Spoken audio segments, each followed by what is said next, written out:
comparative and innovative topics in Chinese cuisine. But first, let's have the introduction for our topic. Chinese cuisine is one of the richest and most diverse food tradition in the world. It is influenced by history, geography, and culture, which is why different regions in China have unique cooking styles and flavors.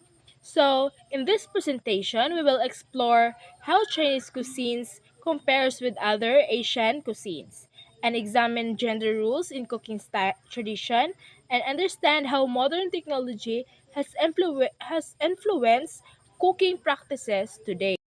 And now, let's have a quick Chinese cuisine overview.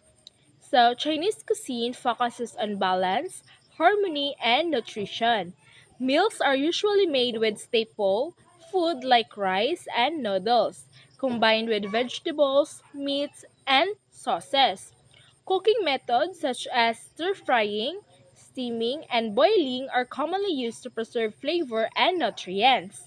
The goal of the Chinese cooking is not just taste, but also to maintain a healthy balance in every dish.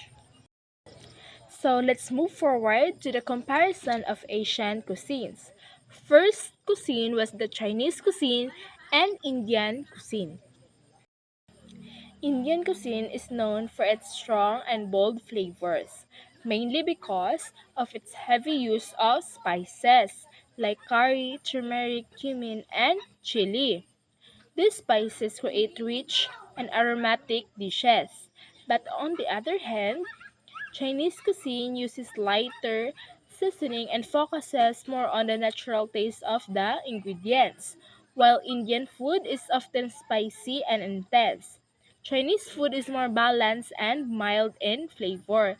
Sa isa inyong mga nakita like sa online, sa mga videos, TikTok, yan na, di ba atong mga nakita sa mga food sa India is very kuan kay daghan kay sila mga seasoning ipamutang. So, ang kuan ato di ni siya nimo malasahan ang iyang natural taste sa unsay yang ingredients like sa meat dili nimo makuan og unsa jud lasa ano niya fresh pa ba niya or unsa yan di na nimo siya makuan because of the different kinds of spices nga gipamutang nila.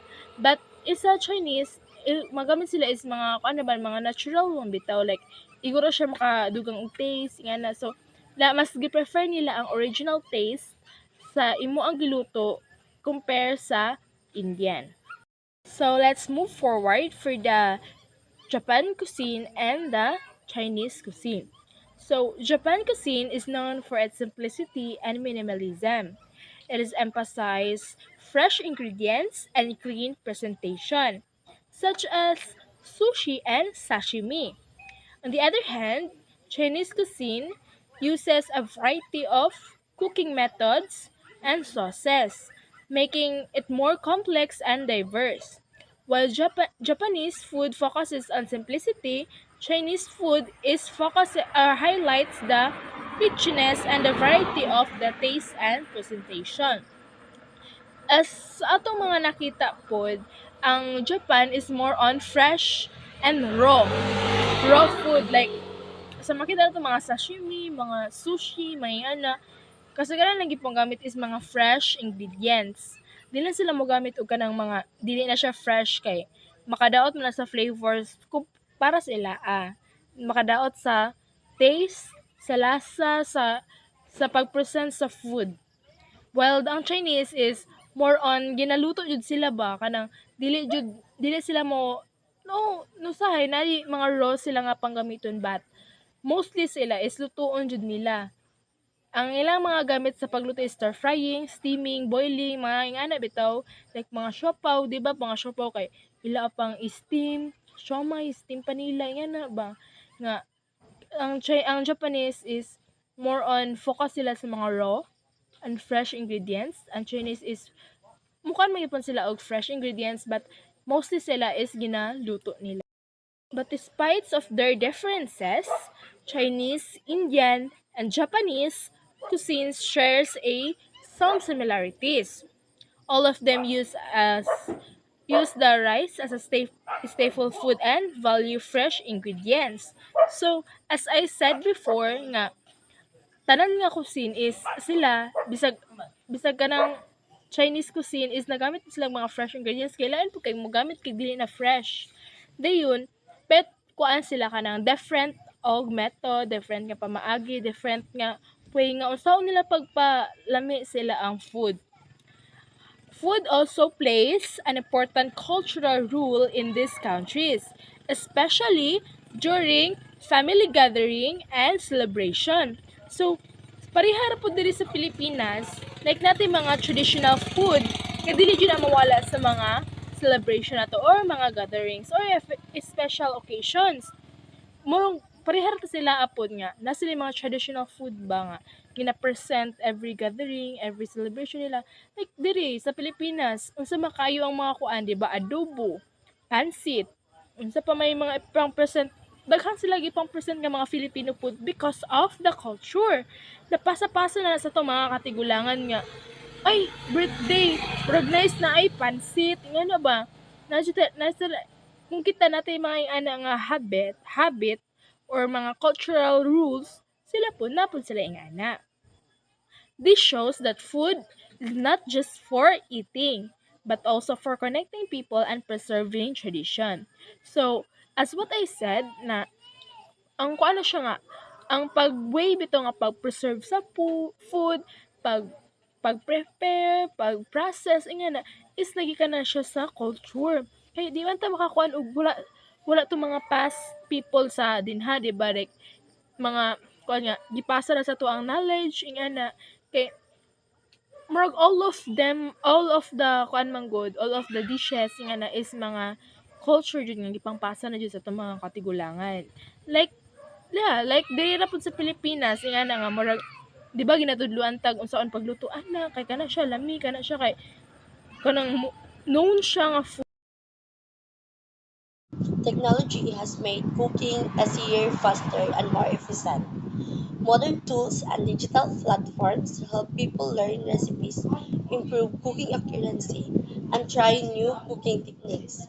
Technology also helps preserve and share culinary traditions online. For examples, people can watch cooking tutorials on their phones while preparing meals. Recipe apps provide step-by-step cooking instructions, tutorials, and cooking steps. These are helpful especially for beginners because they make recipes easier to follow.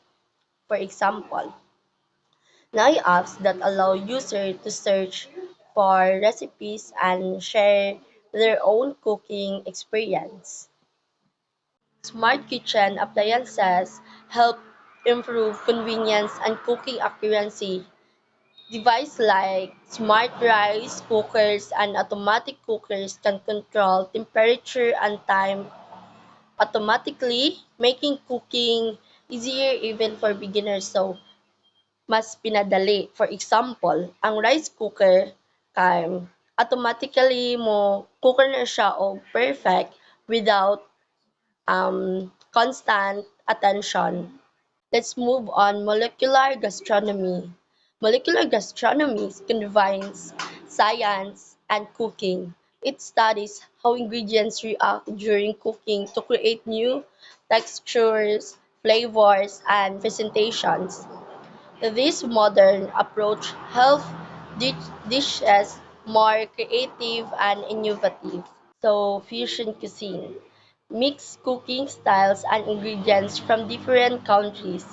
Chinese fusion dishes combine traditional Chinese ingredients with foreign cooking methods or flavors. This shows how globalization influenced food culture.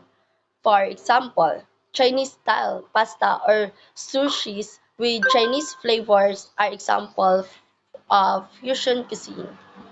Conclusion: Chinese cuisine combines traditional and innovation. It is different from other Asian cuisines in flavors and cooking style, but it also shares cultural similarities with them.